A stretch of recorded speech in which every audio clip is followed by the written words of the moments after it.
नमस्कार दोस्तों, स्वागत है आप सभी का हमारे YouTube चैनल योद्धा IAS पर। मेरा नाम है जितेंद्र और मैं लेकर आया हूं आपके लिए आज का द हिंदू अखबार का विश्लेषण। आज दिन है सोमवार और डेट है अगस्त 14, 2023। तो बिना ज़्यादा देरी करते हुए शुरू करते हैं अपना आज का द हिंदू अखबार का विश्लेषण।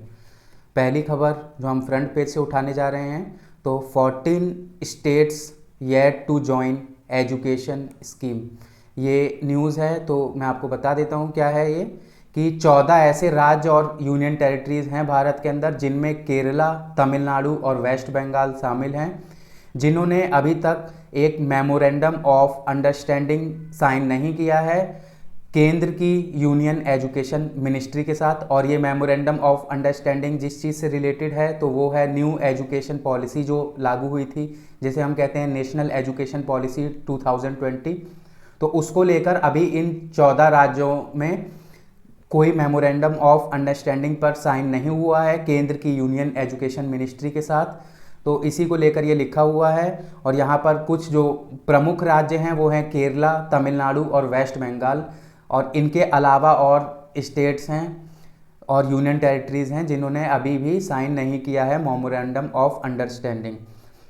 अब अगर ये साइन करते हैं मेमोरेंडम ऑफ अंडरस्टैंडिंग को, तो इन्हें जो नेशनल एजुकेशन पॉलिसी है 2020 की, उसे अपने राज्य के अंदर लागू करना पड़ेगा। जो भी उसके प्रावधान है उसे अपने राज्य के जो भी एजुकेशन का बोर्ड होता है उसके साथ साझा करके लागू करना होगा अपने राज्य के अंदर। और केंद्र सरकार अगले 3 साल तक 13,000 करोड़ रुपए की फंडिंग करेगी इस मेमोरेंडम ऑफ अंडरस्टैंडिंग को साइन करने के बाद। अब जो राज्य हैं उनका कहना है कि हमने क्यों नहीं साइन किया है, तो वो कहते हैं कि करीबन 40% जो पैसा है प्रधानमंत्री उच्चतर शिक्षा अभियान से, तो वो क्या मांग करता है, वो ये मांग करता है कि जो 40% फंड है, जैसे 100 रुपये टोटल फंड दिया जा रहा है एजुकेशन पे, तो उसका 40% जो है वो राज्य सरकार उठाएगी और 60% जो है वो केंद्र सरकार उठाएगी। ये PM ऊषा जो है प्रधानमंत्री उच्चतर शिक्षा अभियान, उसके तहत ये है। तो ये राज्य जो सरकारें हैं उनका कहना है। और क्या कहती हैं कि कोई एक्स्ट्रा फंड नहीं दिया जाएगा हमें न्यू जो नेशनल एजुकेशन पॉलिसी 2020 के रिफॉर्म को लाने की। तो अभी केंद्र की और इन राज्यों के बीच में बात चल रही है ताकि ये मेमोरेंडम ऑफ अंडरस्टैंडिंग को साइन कर सकें। न्यूज़ में बना रहेगा। हम आगे चलते हैं। तो एक खबर केरला से हमें देखने को मिल रही है। तो केरला के, जैसा कि आप जानते हैं कि NCERT जो बुक्स हैं उन्होंने अपनी बुक्स को रिवाइज किया था, उसके अंदर के कंटेंट को चेंज किया था। तो कंटेंट चेंज करने के बाद ये हुआ था कि जो मुग़ल ईरा पीरियड था और अकबरनामा था, जो कि हमें मुग़ल सल्तनत के बारे में बताता है, साथ ही साथ अकबर के बाद के जो भी राजा बने मुग़ल एम्पायर में उनके बारे में बताता है। तो ये NCERT ने अपने रिवीजन में ख़त्म कर दिया था सिलेबस से। लेकिन जो केरला है, केरला ने जो डिलीटेड पार्ट है उसे रिटेन रखा है अपनी 11th और 12th की क्लास बुक्स के लिए। इसमें क्या क्या इंक्लूडेड है जो NCERT ने हटा दिया है, तो मिडिल एजेस को हटा दिया है, cultural formation, age of discoveries and invention, history of partition. तो ये सब हमें देखने को मिला था कि NCERT के रिवीजन के बाद इन्हें हटा दिया गया था। और क्या हटाया गया था, आइडिया ऑफ पॉवर्टी करके एक टॉपिक था, और फेमाइन इन इंडिया, ये 2 टॉपिक भी हटा दिए गए थे। लेकिन केरला की जो स्टेट गवर्नमेंट की बुक हैं उनमें इस सबको रिटेन किया गया है, रखा गया है, हटाया नहीं गया है। आगे एक खबर आ रही है मणिपुर से। तो Manipur officials told to quit social media groups. अब मैं आपको बता देता हूं कि क्या है, कि वहाँ की जो ब्यूरोक्रेसी है, वहाँ के जो ऑफिशियल्स हैं मणिपुर के, तो उन्होंने कुछ ऐसे ग्रुप्स को ज्वाइन कर रखा है, सोशल मीडिया ग्रुप्स जिसने हम कहते हैं, जैसे व्हाट्सएप का कोई ग्रुप, इंस्टाग्राम का कोई ग्रुप, या किसी अदर सोशल मीडिया साइट का कोई ग्रुप ज्वाइन कर रखा है, जिसमें भड़काऊ चीज़ें जो सेपरेटिज्म की बात करती हैं, कि विभाजन की बात करती हैं मणिपुर के, तो ऐसी चीज़ें फैलाई जाती हैं। और कुछ ऑफिशियल्स हैं जो इन ग्रुपों के साथ जुड़े हुए हैं। तो यही जो कहा गया है मणिपुर की गवर्नमेंट से कि आपको जो भी ऑफिशियल्स हैं ऐसे ग्रुपों को छोड़ देना होगा। और क्यों छोड़ देना होगा, क्योंकि ये रूल्स के अगेंस्ट हैं। रूल्स क्या कहते हैं तो हम देख लेते हैं। रूल्स 5 और 7 जो है, रूल 5 एंड 7 वो both all India service conduct rules 1968 और रूल 5, 9 और 11, ये तीनों central civil services conduct rules 1964, ये क्या करते हैं, ये वार्न करते हैं अपने जो भी ऑफिशियल्स हैं उन्हें किसी ऐसे ग्रुप में ज्वाइन होने से। अगर ऐसा जो ऑफिशियल ज्वाइन होता है ऐसे किसी ग्रुप में जहाँ पर सेपरेटिज्म की, एंटी नेशनल, कम्युनल, डिवीजिव एजेंडास की बात होती है, तो उन्हें डिसिप्लिनरी एक्शन फेस करना पड़ेगा। तो ये गवर्नमेंट की वहाँ का एक सजेशन है वहाँ के ऑफिशियल्स को, जो ब्यूरोक्रेसी है, कि आप ऐसे फॉर्मल ग्रुप्स को या इनफॉर्मल ग्रुप्स को छोड़ दें जल्दी से जल्दी। ये था बेसिकली इस न्यूज़ में। हम आगे चलते हैं अपनी अगली खबर की तरफ। तो हम सीधे डायरेक्टली पहुंचते हैं एडिटोरियल सेक्शन पे। तो पहले जो हम एडिटोरियल कवर करने जा रहे हैं वो है रिबूटिंग द कोर्ट्स। ये किस, मैं आपको थोड़ा समझा देता हूँ कि हाल ही में क्या हुआ है कि लोकसभा के अंदर और राज्यसभा के अंदर एक बिल आने की चर्चा हो रही है, और ये बिल जो है ये हमारे जो Indian penal code, criminal procedure code और इंडियन एविडेंस एक्ट को चेंज करके नए कानून लाने जा रहा है, जिसे भारतीय न्याय संहिता, भारतीय नागरिक सुरक्षा संहिता और भारतीय साक्ष्य बिल कहा जाएगा। तो जो भारतीय न्याय संहिता है ये इंडियन पेनल कोड को हटा के लाया जाएगा, भारतीय नागरिक सुरक्षा संहिता ये क्रिमिनल प्रोसीजर कोड को हटाकर लाया जाएगा, और भारतीय साक्ष्य बिल ये इंडियन एविडेंस एक्ट को हटाकर लाया जाएगा। तो उसी से रिलेटेड ये एडिटोरियल लिखा गया है। इसमें कहा गया है कि जो क्रिमिनल लॉज हैं इनमें रिफॉर्म की हमें ज़रूरत थी, लेकिन जो नाम हैं इनके रखे गए हैं टोटल हिंदी में रखे गए हैं, तो ये एक प्रॉब्लमेटिक चीज़ है, क्योंकि जो भारत है, भारत के अंदर ऐसा नहीं है कि हर राज्य में जो प्रमुख भाषा है वो हिंदी ही है, और भी अन्य राज्यों में अलग भाषाएं हैं। तो हमने जब ये लॉज लाए तो हमने इस चीज़ का ध्यान नहीं दिया। ये एक पॉइंट उठाया गया है इस एडिटोरियल में। अब हम थोड़ा एडिटोरियल को शुरू से स्टार्ट करते हैं। तो ये कहते हैं कि बहुत कम ही लोग ऐसे होंगे जो डिसएग्री करेंगे कि जो लॉज हैं, क्रिमिनल लॉज हैं भारत के अंदर, उन्हें टाइम के साथ चेंज करना चाहिए। ये कह रहे हैं कि हमें जो लॉज हैं, क्रिमिनल लॉज हैं, कोई भी लॉज है भारत के, उसे टाइम के साथ चेंज करना चाहिए, क्योंकि बहुत सारी चीज़ें बदल गई हैं टेक्नोलॉजी के आ जाने के बाद और सोसाइटी के चेंज हो जाने के बाद। अब ये कहते हैं कि जो चेंज हम ला रहे हैं तो उसका मतलब ये नहीं है कि हम नए कोड के साथ पूरे आ जाएं सामने, बल्कि जो हमारे पहले के कोड थे उनमें हमें चेंज करना चाहिए।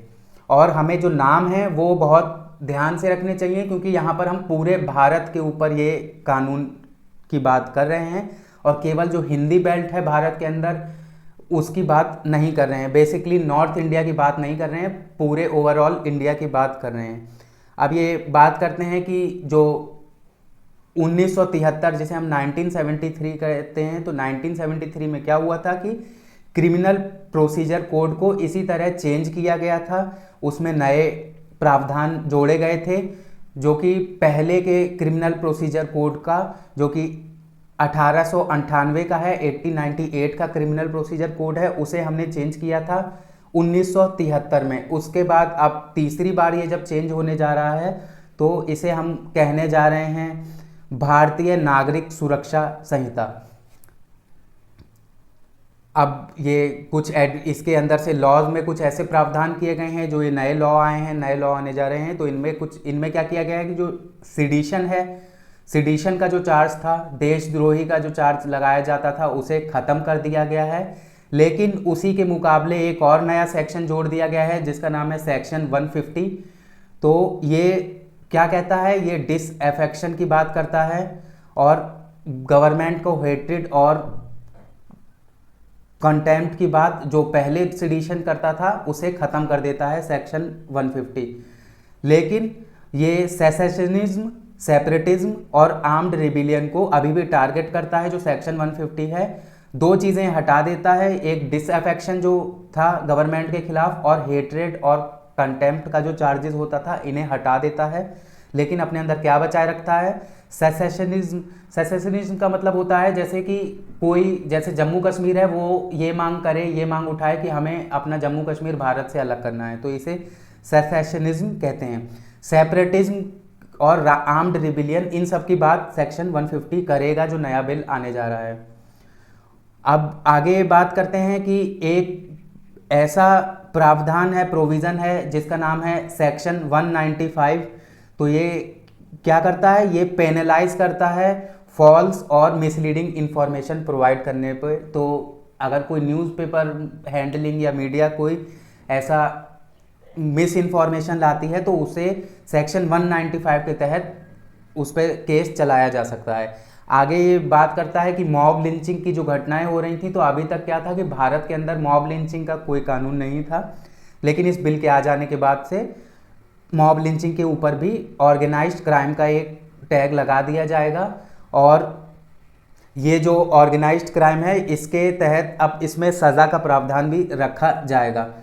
आगे बात करते हैं कि और भी कुछ नए सेक्शन जोड़े गए हैं, लेकिन जो हेट स्पीच है, जिसका मुद्दा बहुत दिनों से बना हुआ है, सुप्रीम कोर्ट और हाई कोर्ट वगैरह भी इस मुद्दे को उठा चुकी हैं कि हेट स्पीच के ऊपर कानून बनना चाहिए। जहरीला भाषण या जहरीली जो भाषण दिए जाते हैं लोगों द्वारा, तो इन पर भी एक लॉ बनाया जाना चाहिए। लेकिन जो नया हमें अमेंडमेंट, ये चेंज देखने को मिल रहा है, इसमें हेट स्पीच के बारे में बात नहीं की गई है बहुत ज़्यादा। अब लास्ट में जाते जाते ये यही कहते हैं कि हमें बिलों की और इन्हें क्रिटिकल स्क्रूटनी करनी चाहिए, इनकी और देख करनी चाहिए, इन्हें छांटना चाहिए कि कहाँ पर क्या गलती है, क्योंकि ये पूरे भारत के अंदर लागू होने जा रहा है। और जो नए नाम हैं उन पर भी थोड़ा हमें देखना पड़ेगा कि हमें पूरे हिंदी में नाम नहीं, हमें इंग्लिश में नाम होने चाहिए इसके, ताकि थ्रू आउट द इंडिया ये समझा जा सके।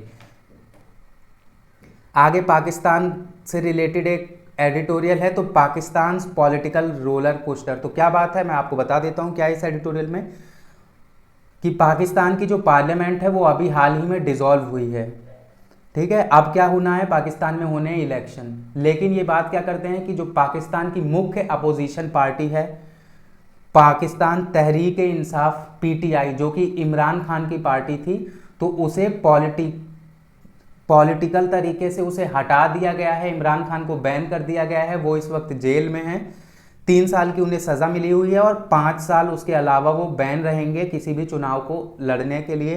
तो यही बेसिकली इसमें कहा गया है कि जो प्रेजेंट डे गवर्नमेंट है पाकिस्तान की, उसे 90 दिन के अंदर चुनाव करवाने हैं, लेकिन ऐसा हमें लगता नहीं है कि वो 90 दिन के अंदर चुनाव करवाएंगे।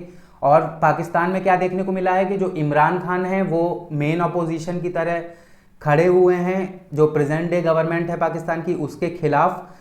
लेकिन जो प्रेजेंट डे गवर्नमेंट है और आर्मी जो है वहाँ की पाकिस्तान की, उन्होंने मिलकर कंस्पायर करके क्या किया है कि इमरान खान के जितने भी पॉलिटिकल एलाइज थे उन्हें खरीद लिया है, या तो तोड़ दिया है या उन्हें किसी सज़ा के अंदर जेल में डाल दिया गया है। जिसकी वजह से ये देखने को मिल रहा है कि तहरीक इंसाफ जो पाकिस्तान में इमरान खान की पार्टी है, उसमें कोई लीडर नहीं बचा है। तो अब जो आने वाले चुनाव होने जा रहे हैं पाकिस्तान के अंदर, तो वो जो अभी जो पाकिस्तान की लार्जेस्ट पार्टीज़ हैं, पाकिस्तान पीपल्स पार्टी और मुस्लिम लीग नवाज़ जो है, ये दोनों ही इसे अच्छी तरह से लड़ते हुए दिखेंगे।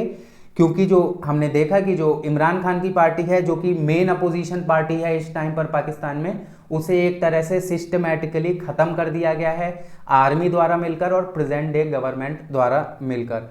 अभी आगे बात करते हैं कि जो इलेक्शन है जो करवाए जाने हैं पाकिस्तान के अंदर, तो यही देखने को मिलेगा कि अब जैसे मैंने आपको बताया कि वहाँ की जो असेंबली है वो ख़त्म हो गई है, वहाँ की पार्लियामेंट डिसॉल्व हो गई है, तो अब नए चुनाव होने हैं। नए चुनावों के लिए अभी जो प्रेजेंट डे गवर्नमेंट है उसने कहा है कि 90 दिन का समय हमें कम से कम चाहिए, और इस दौरान वो केयर टेकर गवर्नमेंट रूल करेंगे, केयर टेकर गवर्नमेंट बनेंगे। अब जो ये इनका कहना है, जिन्होंने एडिटोरियल लिखा है एस अकबर जैदी, तो ये कहते हैं कि बहुत सारे ऐसे साइन देखने को मिल रहे हैं कि जो इलेक्शन होने हैं पाकिस्तान के अंदर वो 90 दिन के अंदर नहीं होंगे, बल्कि अगली साल मार्च या अप्रैल जो 2024 में वहाँ तक इसे घसीट दिया जाएगा। और जो इमरान खान का मुद्दा है उस पर ये कहते हैं कि इमरान खान जो हैं वो अब अकेले बचे हैं और उनके ऊपर जो केस चल रहे हैं उनकी सुनवाई अभी भी जारी है। यही था बेसिकली इस एडिटोरियल में। मेनली ये एडिटोरियल यही बता रहा है कि वहाँ की जो अपोजिशन पार्टी है, मेन जो तहरीक इंसाफ पीटीआई जिसे हम कहते हैं, पाकिस्तान तहरीक इंसाफ इमरान खान की पार्टी, उसे एक तरह से पॉलिटिकल अरीना से बाहर कर दिया गया है, उसे एकदम तोड़ दिया गया है। तो ये यही बात करते हैं कि अब आगे देखने को मिलेगा कि वो पार्टी दोबारा जो पीटीआई है वो उठ पाती है या नहीं, दोबारा चुनाव में खड़ी हो पाती है या नहीं, ये देखने को मिलेगा। यही है बेसिकली इस एडिटोरियल में। अगले हम एडिटोरियल पे आते हैं तो ये ग्लेरिंग ओमिशन की बात करते हैं। Glaring omission, government should have stayed true to top court judgment on ECI selection process. अब मैं आपको पूरा बता देता हूँ डिटेल से। तो क्या हुआ था कि कुछ दिन पहले सुप्रीम कोर्ट का एक फैसला आया था, इलेक्शन कमीशन के से रिलेटेड फैसला था ये, जिसमें इलेक्शन कमिश्नर और चीफ इलेक्शन कमिश्नर, साथ ही साथ जो अदर इलेक्शन कमिश्नर्स होते हैं, उनके अपॉइंटमेंट को लेकर ये था। तो अभी तक क्या होता था कि जो अभी तक इससे पहले सुप्रीम कोर्ट के फैसला आने से पहले तक क्या होता था कि कैसे चुना जाता था एक इलेक्शन कमिश्नर को और बाकी इलेक्शन कमिश्नर्स को। तो वो एक पैनल बैठता था जिसमें प्रधानमंत्री होते थे भारत के, साथ ही साथ उनके द्वारा चुने गए एक कैबिनेट मिनिस्टर होते थे उनके साथ, और तीसरा मेंबर होता था लीडर ऑफ अपोजिशन। तो ये तीन लोग चुनते थे कि कौन इलेक्शन कमिश्नर की सीट पर बैठेगा और साथ ही साथ बाकी जो इलेक्शन कमिश्नर्स होते हैं उनकी सीट पर कौन बैठेंगे। अब इसमें होता क्या था, दिक्कत क्या था कि दो लोग जो थे वो तो एक ही पार्टी से हो गए, रूलिंग गवर्नमेंट से, और एक अपोजिशन पार्टी से। तो कोई अच्छा, अगर अपोजिशन पार्टी को पसंद नहीं कि कोई बाइज्ड आदमी को बिठाया जा रहा है उस सीट पर, तो वो कोई ज़्यादा प्रक्रिया नहीं दे सकते थे क्योंकि उनके पास एक ही वोट था और दो वोट थे जो वो गवर्नमेंट के पास थे। तो जो भी गवर्नमेंट चाहती थी उसे इलेक्शन कमिश्नर को चुन लिया जाता था और वो इलेक्शन कमिश्नर बन जाते थे। तो इसके बाद क्या हुआ कि यही केस सुप्रीम कोर्ट में पहुंचा और सुप्रीम कोर्ट का क्या फैसला आया कि जो नया मेंबर पैनल बैठेगा उसमें जो सीजेआई हैं, सुप्रीम कोर्ट के चीफ जस्टिस ऑफ इंडिया जो हैं, वो एक पैनल मेंबर बनेंगे, एक पैनल मेंबर बनेंगे प्रधानमंत्री और एक पैनल मेंबर होंगे लीडर ऑफ द अपोजिशन। तो ये तीन नए मेंबर होंगे जो इलेक्शन कमिश्नर्स को अपॉइंट करेंगे। और सुप्रीम कोर्ट ने जो सीजेआई हैं उन्होंने एक और चीज़ कही कि जब तक भारत की सरकार कोई कानून नहीं ले आती तब तक यही प्रक्रिया जारी रहेगी। अब यहाँ पर ये देखकर जो गवर्नमेंट है प्रेजेंट डे, तो उसे थोड़ा डर हुआ क्योंकि अगले साल हम जानते हैं कि चुनाव है और चुनाव में जो प्रेजेंट डे गवर्नमेंट है उसका हमने रूलिंग का तरीका ये देखा है कि वो लोगों को खरीद कर अपने लोगों को अपनी पोस्टों पर बिठाकर रूल करती है, ताकि जो भी चीज़ें हों, जो भी फैसले हों, जैसे चुनाव की जो भी दिन निर्धारित करने हों तो वो गवर्नमेंट के फैसले से ही निर्धारित करे, क्योंकि जो आदमी वहाँ पहुँचेगा उस पोस्ट पे चीफ इलेक्शन कमिश्नर की, वो गवर्नमेंट का एक तरह से बायस्ड होगा गवर्नमेंट की तरफ। तो इसी को हटाने के लिए सुप्रीम कोर्ट का एक फैसला आया था, लेकिन गवर्नमेंट एक लॉ लेकर आई और लॉ में क्या लेकर आई, इस मॉनसून सेशन में ही लॉ लेकर आई है, एक बिल लेकर आई जिसे पास कराया जा रहा है। और इस बिल में क्या लाया गया है कि जो नया पैनल होगा उसमें दोबारा वही जो पहले होता था वही चालू कर दिया है, लेकिन इस बार उसे लॉ की फॉर्म दे दी है कि एक कैबिनेट मिनिस्टर बैठेगा, प्रधानमंत्री बैठेंगे और लीडर ऑफ अपोजिशन बैठेगा। दोबारा वही हो गया कि दो लोग जो होंगे वो एक ही पार्टी से होंगे, एक ही गवर्नमेंट से होंगे, और तीसरा जो है जो लीडर ऑफ अपोजिशन है वो फिर अपने आप को अकेला पाएगा वहाँ पर कोई भी विपत्ति दायर करने के। अब ये इसी से रिलेटेड ये लिखा गया है एडिटोरियल। इसी में जो मैंने आपको बात बताई वो यही कही गई है कि जो मूल प्रावधान था सुप्रीम कोर्ट के फैसले का उसे ही दखलंदाजी मानी गई है गवर्नमेंट द्वारा, और बिल्कुल सिरे से जो भी रिकमेंडेशन था कि जो इलेक्शन कमिश्नर को चुनने का जो प्रक्रिया है उसी में दिक्कत है, तो उसे सही करने के बजाय जो गवर्नमेंट है वो यही दिखी कि वो दोबारा एकदम अपने जो भी फैसला था सुप्रीम कोर्ट का उसे नज़रअंदाज कर दिया और अपने दोबारा वही रोल पे आ गई कि हम ही सेलेक्ट करेंगे जो भी ईसीआई के मेंबर्स होंगे, इलेक्शन कमीशन ऑफ इंडिया के मेंबर्स होंगे। यही था बेसिकली इस एडिटोरियल में। आगे एक एडिटोरियल हमें देखने को मिल रहा है, Dalit Christians exclusion by society church state. अब ये क्या है एडिटोरियल, तो मैं आपको थोड़ा बता देता हूँ कि क्या है। भारत में क्या हुआ था कि बी.आर. अम्बेडकर की एक स्पीच थी, उन्होंने कहा था कि अनटचेबल्स जो हैं भारत के अंदर, जो हिंदुइज्म के अंदर हैं, तो वो एक वेरिटेबल चैम्बर ऑफ हॉरर में जी रहे हैं और उन्हें छोड़ देना चाहिए हिंदुइज्म का ये वेरिटेबल चैम्बर। तो इसी को रिलेटेड, इसी से रिलेटेड क्या हुआ था भारत के अंदर, क्या देखने को मिला कि बहुत सारे जो दलित थे उन्होंने अपने धर्म परिवर्तन करवा के कुछ बुद्धिज्म बन गए, कुछ सिख बन गए और कुछ क्रिश्चियंस बन गए, कुछ मुस्लिम बन गए। तो अब ये जो एडिटोरियल लिखा गया है तो ये दलित क्रिश्चियंस के ऊपर लिखा गया है, जो क्रिश्चियंस दलित बन गए थे। तो शुरू करते हैं हम इस एडिटोरियल को। तो पहली बार कहते हैं, पहली लाइन ये कहते हैं कि पिछले साल क्या हुआ कि यूनियन गवर्नमेंट जो है भारत की सरकार, इसने एक कमीशन बिठाया जिसके हेड हैं चीफ जस्टिस ऑफ इंडिया जो पहले रह चुके हैं के.जी. बालाकृष्णन। और वो क्या स्टडी करने के लिए कमीशन बिठाया गया है कि जो दलित क्रिश्चियंस हैं इन्हें हम शेड्यूल कास्ट की लिस्ट में डाल सकते हैं, शामिल कर सकते हैं या नहीं कर सकते हैं। अब ये इसी से रिलेटेड एडिटोरियल लिखा गया है।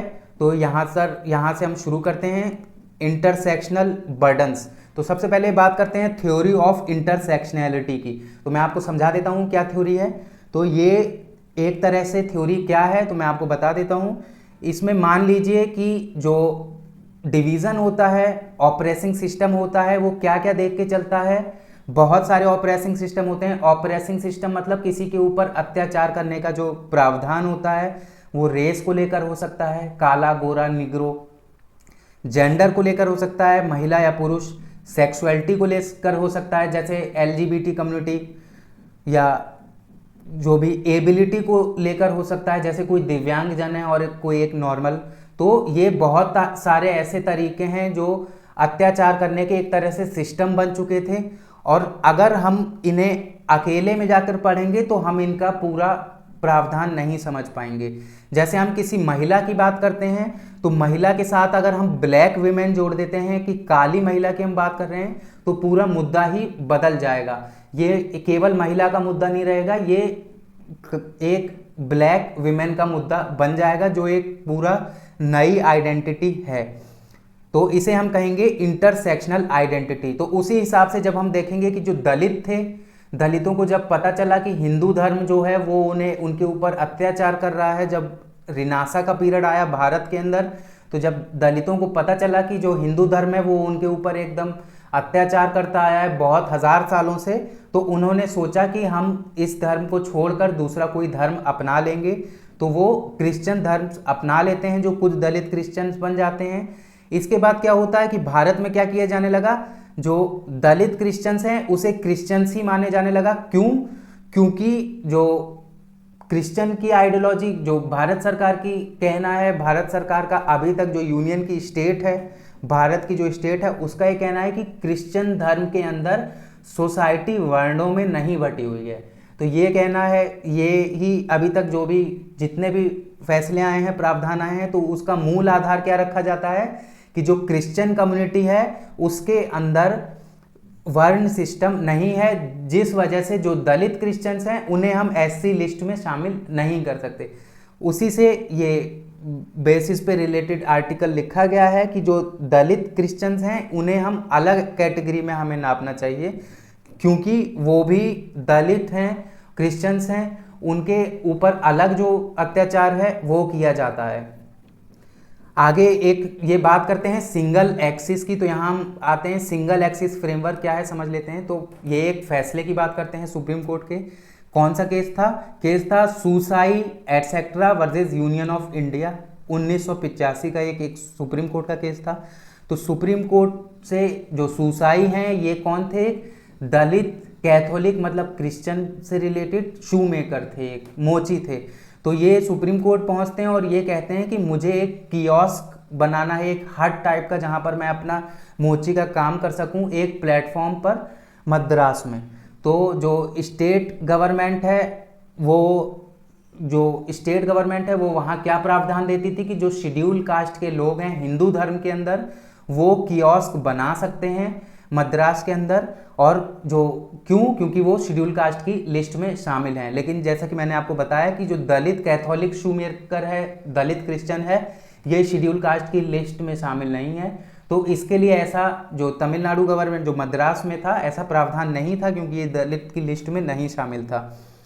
तो इसके लिए सुप्रीम कोर्ट पहुंचता है। सुप्रीम कोर्ट का फैसला आता है कि ऐसा नहीं किया जा सकता, क्योंकि जो दलितनेस है सोसाइटी की उसे कंप्लीटली इग्नोर कर दिया जाता है, उसे केवल क्रिश्चियन देखा जाता है, क्रिश्चियन शूमेकर देखा जाता है। तो इसे ऐसे फैसले को हम कहेंगे सिंगल एक्सिस फ्रेमवर्क। तो ये सिंगल एक्सिस फ्रेमवर्क क्या काम करती है, ये कम्युनल फ्रेमवर्क है एक तरह से, और इसकी वजह से क्या हुआ है, जो लॉ हैं वो फेलियर कर जाते हैं दलित क्रिश्चियंस की बात करने में। आगे ये बात करते हैं, ये लास्ट में वे फॉरवर्ड कहते हैं कि जो 1950 का प्रेसिडेंशियल सुप्रीम कोर्ट ऑर्डर था, तो कि हमें जो दलित क्रिश्चियंस हैं उन्हें इंक्लूड नहीं करना चाहिए, प्रेसिडेंशियल ऑर्डर था ये 1950 का, दलित क्रिश्चियंस को हमें ऐसी लिस्ट में इंक्लूड नहीं करना चाहिए। तो इसे चेंज करने की ज़रूरत है, इसे अमेंड करने की ज़रूरत है कि जो दलित क्रिश्चियन है उसकी एक अलग आइडेंटिटी मानी जाए और उसे शेड्यूल कास्ट लिस्ट में शामिल किया जाए। यही था इस एडिटोरियल में। आगे हम एक सिस्टम देख लेते हैं, तो ये क्या है, Indian judicial data hides more than it reveals in bail cases. अब यहाँ पर हम चार्ट से ही समझेंगे इसे, तो चार्ट पर हम डायरेक्टली आ जाते हैं। तो पहला चार्ट हम कवर कर रहे हैं, पहला चार्ट ये आप देख सकते हैं अपनी स्क्रीन पर। The chart shows the number of fresh and pending bail appeals.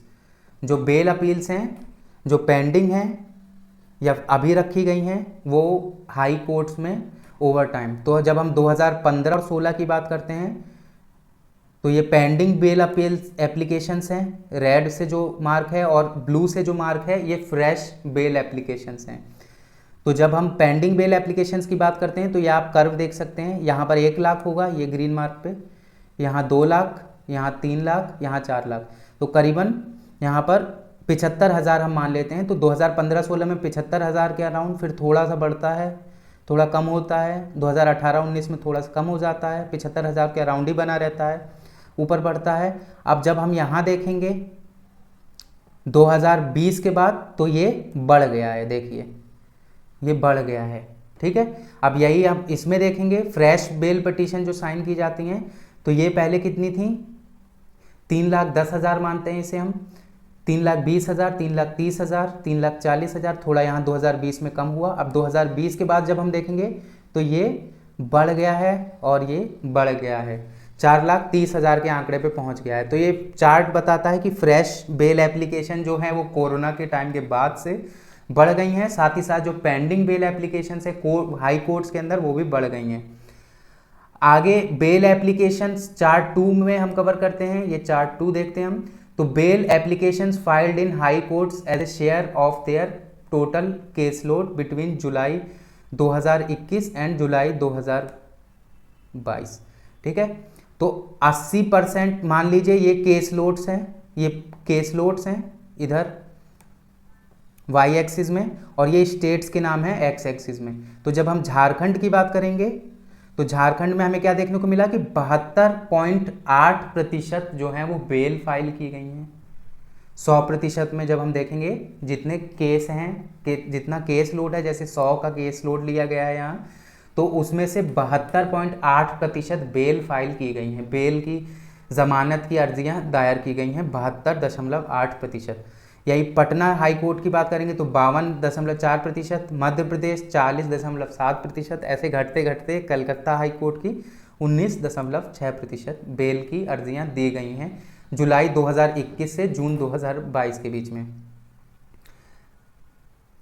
अब ये रेगुलर बेल केसेस कोर्ट जो सुनती हैं हाई कोर्ट, तो उनके बारे में कहा गया है कितने दिन न्यूनतम सुनती हैं। तो जम्मू कश्मीर में 156 दिन, उड़ीसा 61 दिन, बम्बई 56 दिन, झारखंड 45, उत्तराखंड 28, राजस्थान 17, गुवाहाटी 17, कलकत्ता 15, केरला 14, सिक्किम 11.5, त्रिपुरा 8, मणिपुर 8 और मेघालय 9।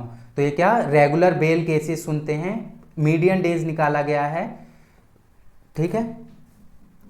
डिस्पोजल ये ख़त्म कर देते हैं, ठीक है। 156 दिन ये केस, इतनी अगर हम मीडियन निकालेंगे तो जम्मू कश्मीर की जो कोर्ट है हाई कोर्ट वो 156 दिन जो रेगुलर बेल केसेस होते हैं इनका ख़त्म करने का काम करते हैं। तो ये था। अगला हम चार्ट देख लेते हैं। तो ग्रांटेड बेल की बात करता है ये नीला वाला, और जो बेल पर कोई फैसला नहीं आया वो लाल। तो ये जो लाल आप देख सकते हैं बॉम्बे हाई कोर्ट की जैसे हम बात करते हैं तो बॉम्बे हाई कोर्ट में 4.6 जो नीला वाला है ये बताता है कि 4.6% जो है तो वो या तो बेल को जो जमानत है उसे या तो ग्रांट कर दिया गया या रिजेक्ट कर दिया गया। और 95.4% आप देख सकते हैं कितना ज़्यादा कि कोई फैसला नहीं आया। ठीक है, ऐसे ही यहाँ देख सकते हैं मेघालय में, गुवाहाटी हाई कोर्ट में, और सब में हमें ज़्यादातर यही देखने को मिल रहा है। त्रिपुरा वगैरह में स्थिति थोड़ी सही है, 26.5%, 24.4%, और जम्मू कश्मीर में 18.1%। ये राजस्थान में 24.4%। तो ये बेसिकली ये एडिटोरियल सेक्शन में था। ये आपको चार्ट समझ लेने चाहिए, एक बार आप इसे चार्ट को गो थ्रू कर लें, आप स्क्रीनशॉट ले सकते हैं, मैं छोड़ दे रहा हूँ यहाँ पर स्क्रीन पर।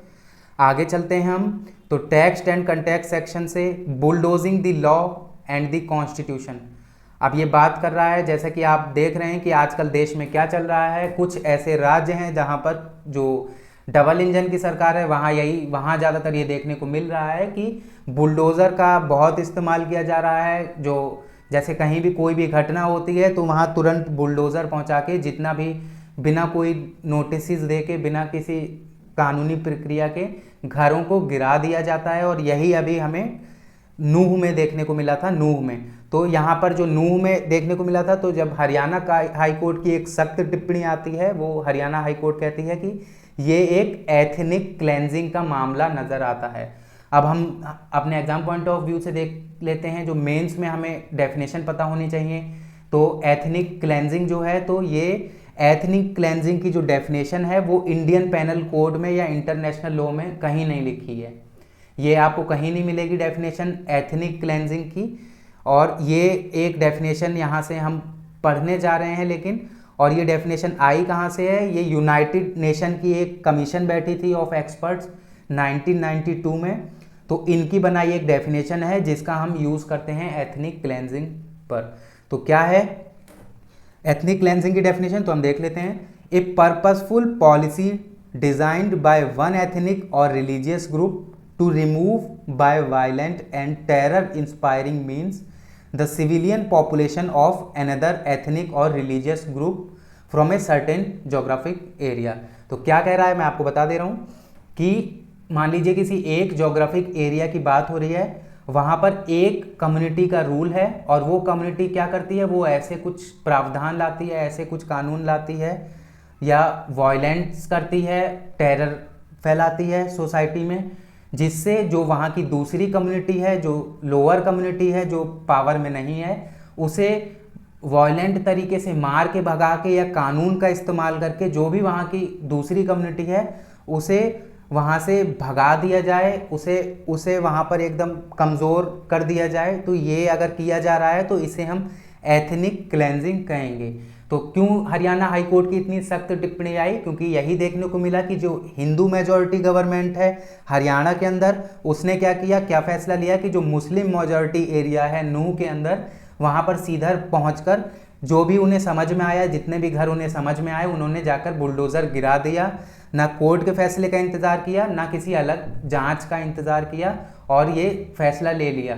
तो इसी को लेकर जो हरियाणा हाई कोर्ट है, हरियाणा हाई कोर्ट के जो जज हैं उन्होंने कहा कि ये एक एथनिक क्लेंजिंग का मामला नज़र आ रहा है, क्योंकि एक मेजॉरिटी कम्युनिटी जो है, जो कि हिंदू है यहाँ पर, वो एक माइनॉरिटी कम्युनिटी जो कि मुस्लिम है उस पर जाकर वायलेंट और टेरर इंस्पायरिंग एक्ट कर रही है, उनका घर गिराकर, उनका शेल्टर छीन लेकर।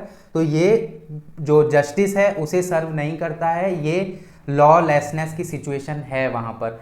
आगे ये बात करते हैं रूल ऑफ लॉ की और रूल बाय लॉ की। तो जब हम रूल ऑफ लॉ को पढ़ते हैं अपने संविधान के अंदर, तो हमें रूल ऑफ लॉ कहाँ पर मिलेगा, आर्टिकल 21 में मिलेगा, जहाँ पर प्रोसीजर एस्टेब्लिश्ड बाय लॉ की बात की गई है।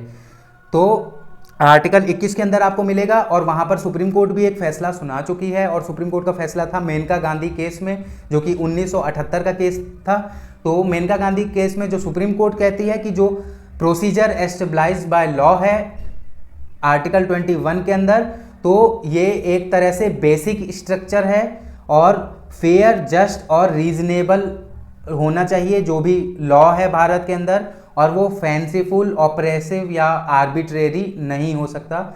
ये बात किया था सुप्रीम कोर्ट ने, और जो प्रोसीजर एस्टेब्लिश्ड बाय लॉ के साथ साथ एक नए प्रक्रिया को जन्म दिया था भारत के अंदर, जिसका नाम था प्रोसीजरल ड्यू प्रोसेस। तो मतलब ड्यू प्रोसेस ऑफ लॉ को भी जन्म दिया था सुप्रीम कोर्ट के इस फैसले ने, मेनका गांधी केस 1978 के बाद। तो अब हम समझ लेते हैं रूल ऑफ लॉ बेसिकली होता क्या है। तो रूल ऑफ लॉ क्या है, कहाँ से निकल के आया, हम शुरू से एकदम समझ लेते हैं।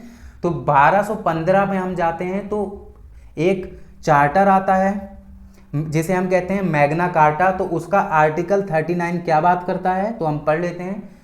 आर्टिकल 39 मैग्ना कार्टा 1215 का क्या बात करता है कि no freeman shall be taken or imprisoned or disseised or exiled or in any way destroyed, nor will we go upon him nor send upon him except by the lawful judgement of his peers or by the law of the land. तो ये क्या बात करता है कि जो लोग हैं उनको लॉ, जैसे कोई भी, अगर रूल ऑफ लॉ का मतलब है कि अगर कोई एक लॉ बना हुआ है तो वो उस लॉ के हिसाब से ही सारी चीज़ें, सारी प्रक्रिया होंगी। अगर लॉ के हिसाब से प्रक्रिया नहीं है तो वो एक तरह से इलॉजिकल चीज़ होगी, वो कानून में नहीं मानी जाएगी। तो हमें देखने को क्या मिल रहा है कि ये जो बुलडोज़र से घर गिराए जा रहे हैं, तो ये रूल ऑफ लॉ की बात को तोड़ रहे हैं। ये रूल ऑफ लॉ नहीं है। रूल ऑफ लॉ अगर यूज़ करके ऐसा करना है तो सबसे पहले कोर्ट से नोटिस जाएगी, जिसका भी घर तोड़ा जा रहा है उसे नोटिस पहुंचाई जाएगी, उसे कोर्ट में सुना जाएगा, उसका पक्ष सुना जाएगा, उसके बाद कोई फैसला लिया जाएगा। लेकिन यहाँ पर हमें देखने को मिल रहा है कि जो गवर्नमेंट है वो एकदम तुर्रम खान की तरह जाती है और किसी का भी घर उजाड़ देती है। तो ये रूल ऑफ लॉ का पूरा एक तरह से डिस्ट्रक्शन है। रूल ऑफ लॉ को नहीं माना जा रहा है, जो कि बेसिक स्ट्रक्चर है, जो सुप्रीम कोर्ट ने कहा है कि ये भारत के संविधान का बेसिक स्ट्रक्चर है। और इसके बजाय क्या किया जा रहा है, rule by law. Rule by law को देखने को मिल रहा है कि हमें क्या देखने को मिल रहा है, रूल ऑफ लॉ की जगह रूल बाय लॉ कर रहे हैं। तो रूल बाय लॉ में क्या होता है कि जो लॉ है, जो भी कानून है, उसे एक इंस्ट्रूमेंट की तरह इस्तेमाल किया जाता है अपना पॉलिटिकल एजेंडा सेट करने के लिए। तो जो बीजेपी गवर्नमेंट है वो आप देख रहे हैं कि जितनी भी जगह है जहां जहां पर उनकी सरकार है वहां पर आपको देखने को मिल रहा है कि रूल ऑफ लॉ की जगह जो रूल बाय लॉ है उसका ज़्यादा पालन किया जा रहा है, जो कि हमारे संविधान का हिस्सा ही नहीं है और रूल बाय लॉ को गलत माना जाता है लॉ के अंदर। आगे पाथ ऑफ जस्टिस की बात करते हैं। तो जो लास्ट पैराग्राफ में पाथ ऑफ जस्टिस की बात करते हैं, तो एक S.A. बोबडे हमारे चीफ जस्टिस थे जो अब रिटायर हो चुके हैं 2019 में। उन्होंने एक फैसला दिया था और उस फैसले में उन्होंने एक बात कही थी कि जो जस्टिस है, justice must never take the form of revenge. कि जैसे किसी आदमी ने किसी का मर्डर कर दिया, अब जो लॉ है, अगर लॉ की प्रक्रिया, भारत एक लॉ के तहत चलता है, रूल बाय लॉ यहाँ फॉलो होता है, तो क्या होगा कि जो भी मर्डरर है उसे कानूनी प्रक्रिया से ले जाया जाएगा और जो भी सज़ा लॉ के अंदर है वो उसे सज़ा दी जाएगी, बजाय सीधे जाके गोली मार देने के पुलिस द्वारा या किसी अन्य ऑर्गेनाइज्ड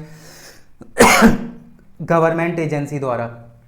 ये क्या होगा, अगर सीधे जाके गोली मार दी जाती है तो ये रूल ऑफ लॉ को एक तरह से छोड़कर हम कहाँ पहुँच गए, हम रूल बाय लॉ में पहुँच गए हैं, जो कि एक लॉलेस सोसाइटी का पहला स्टेप है। यहाँ अगर रूल बाय लॉ चलता रहा तो ये एक लॉलेस सोसाइटी बन जाएगी कुछ ही दिनों में। ये था बेसिकली इसमें। आगे हम चलते हैं अपने टेक्स्ट और कंडक्ट सेक्शन पे। तो थोड़ी सी मैं आपको बता देता हूँ, आप इसे रीड करेंगे या आपके साइबर सेक्शन से इम्पॉर्टेंट है, साइंस एंड टेक में आपको ये इम्पॉर्टेंट है। तो इंडिया ने क्या किया है कि माइक्रोसॉफ्ट का विंडोज़ है उसे बदलकर, उसे चेंज करके क्या करने जा रही है, माया जो ऑपरेटिंग सिस्टम है, जैसे जो अभी माइक्रोसॉफ्ट ऑपरेटिंग सिस्टम है वो ज़्यादातर जो डिफेंस मिनिस्ट्री है, आर्मी है, नेवी है, इनके कंप्यूटर्स में पाया जाता है माइक्रोसॉफ्ट का ऑपरेटिंग सिस्टम, क्योंकि जैसा आप जानते हैं वर्ल्ड वाइड फेमस है माइक्रोसॉफ्ट का ऑपरेटिंग सिस्टम कंप्यूटर्स को चलाने के लिए। लेकिन जो डिफेंस मिनिस्ट्री है वो क्या कर रही है कि वो अपना जो ऑपरेटिंग सिस्टम है उसे चेंज करके माया को लाने जा रही है। तो माया बेसिकली क्या है, अनबंतु है एक ऑपरेटिंग सिस्टम, उसके अंदर का एक इंटरनेट प्रोटेक्शन प्रोटोकॉल है। इंटरनेट जो माया है वो एक तरह से कोडिंग्स है अनबंतु ऑपरेटिंग सिस्टम के अंदर, और ये लोकली भारत में ही बनाया गया है। अनबंतु ऑपरेटिंग सिस्टम है, उसके अंदर माया है, माया ऑपरेटिंग सिस्टम जिसे हम कहेंगे, तो ये भारत में ही बनाया गया है। डिफेंस मिनिस्ट्री इसे यूज़ करने जा रही है और बाकी मिनिस्ट्रीज जो आर्मी है, नेवी है, ये सब इसके बारे में अभी पढ़ रही हैं और जानकारी ले रही हैं। और इसका क्या डिफरेंस है कि ये सेफ है, ये हमें बचा लेगा अगर साइबर थ्रेट्स और मालवेयर अटैक होता है भारत के कंप्यूटरों पर। क्योंकि देखने को मिला है कि हाल ही दिनों में जैसे यूएस की अभी 2021 के करीब की यूएस की 73 गवर्नमेंट एजेंसी वेबसाइट्स को हैक कर लिया गया था, जहां पर ऑपरेटिंग सिस्टम जो था वो माइक्रोसॉफ्ट था। अब यहाँ पर थोड़ा डिटेल में इन्होंने समझाया है कि कैसे ऑपरेटिंग सिस्टम वर्क करते हैं, तो आप इसे समझ सकते हैं। यहाँ पर हाइब्रिड कर्नेल की बात हुई है, डिज़ाइन की बात हुई है, जो भी डिज़ाइन किया जाता है, एप्पल के जो मैक ओएस की डिज़ाइन होती है उसकी बात की गई है। तो आप इसे थोड़ा पढ़ लें, समझ लें इसे, यह एक अच्छा समझने का, आप इसे पढ़ लें बस। ये आपको इतना फैक्चुअल डाटा नहीं याद रखना है, आपको ये याद रखना है कि जो डिफेंस मिनिस्ट्री है वो चेंज कर रही है माइक्रोसॉफ्ट विंडोज से माया ऑपरेटिंग सिस्टम पे। और क्यों कर रही है, क्या रीज़न है, तो साइबर थ्रेट्स इसका रीज़न है। साइबर थ्रेट्स और मेलवेयर अटैक जो होते हैं कंप्यूटर के ऊपर, ये इसका मेन रीज़न है। आगे एक न्यूज़ आ रही है, तो India and China to hold military talks today. तो आज भारत और चीन मिलकर बात करने जा रहा है। ये बात चल रही है 2020 के बाद से ही, जब आप जैसा कि जानते हैं कि चाइना ईस्टर्न लद्दाख पहुंच गया था, वहाँ गलवान एरिया में, वहाँ पर भारत और चाइना के बीच में वो एक ऐसी स्थिति को भी देखनी पड़ी जो डेडली हो गई। इसी को लेकर जो वहाँ पर डिसएंगेजमेंट की बातें हो रही हैं, देपसांग और देमचोक जो 7 में से 2 पॉइंट अभी बचे हुए हैं, जहाँ से दोनों ट्रूप्स, भारत की आर्मी साथ ही साथ जो चाइना की आर्मी है वो अभी भी वहाँ पर खड़ी हुई हैं। तो इन्हें हटाने की, डिसएंगेज करने की बात कर रहा है भारत और चाइना मिलकर। तो आज वो बात फिर कंटिन्यू हो रही है। लास्ट बार कब हुई थी ये बात, अप्रैल में 2023 में हुई थी। और इंडिया की तरफ से कौन लीड कर रहे हैं इसे, तो लेफ्टिनेंट जनरल रशीम बाली, लेफ्टिनेंट जनरल रशीम बाली इंडिया की तरफ से बात के लीडर हैं, और चाइना की तरफ से भी बात होगी। तो मैंने आपको बता दिया कि भारत का क्या कहना है कि जब तक चाइना सारे पॉइंट से पीछे नहीं हट जाता, मैंने आपको बताया कि 7 पॉइंटों में से 2 पॉइंट अभी भी बचे हैं जिसमें से चाइना नहीं हटा है, तो वो है देपसांग के प्लेन्स और देमचौक, दोनों ईस्टर्न लद्दाख में है ये। तो यहाँ से अभी चाइना नहीं हटा है, ये फ्रिक्शन पॉइंट अभी भी बना हुआ है। तो इसी को लेकर बात हो रही है भारत और चाइना के बीच में, आज होने जा रही है। अब ये न्यूज़ में क्या बात हुई, ये कल आएगा न्यूज़ में, तो कल के न्यूज़पेपर में हम इसे कवर करेंगे। आपको बस इतना जानना है अभी कि पूरी तरह से चाइना और भारत का जो वो था, एक तरह से बॉर्डर डिस्प्यूट था, वो अभी पूरी तरह से ख़त्म नहीं हुआ है, और जो आपसी संबंध थे अच्छे, वो अभी दोबारा नहीं बने हैं। भारत कहता है कि जब तक हम सारे पॉइंट से चाइना को हटते हुए नहीं देख लेंगे, तब तक हम नॉर्मल टाइज चाइना के साथ कंटिन्यू नहीं करेंगे। अब एक रिपोर्ट है अंदर से, फैक्चुअल डाटा है कि जो इंडियन एयरफोर्स है उसने 68,000 पर्सनल्स को लद्दाख भेजा था, एयरलिफ्ट किया था। किस टाइम की बात है ये, ईस्टर्न लद्दाख एरिया में किस टाइम की बात है ये, जब चाइना के ट्रूप्स भारत की ईस्टर्न लद्दाख सीमा में देखे गए थे। उस टाइम से अभी तक जो है, जो डाटा निकल के आया है कि 68,000 इंडियन एयरफोर्स द्वारा जो आर्मी पर्सनल हैं उन्हें लद्दाख भेजा गया था। इसमें 330 इन्फेंट्री व्हीकल्स भी शामिल थे और 90 टैंक से ज़्यादा शामिल थे, साथ ही साथ आर्टिलरी गन्स ये वगैरह भी शामिल थी। तो यही था, आप बेसिकली पढ़ सकते हैं इसे, ये इंडियन एयरफोर्स द्वारा भेजा गया है 2020 में, मई लद्दाख। आगे हम चलते हैं तो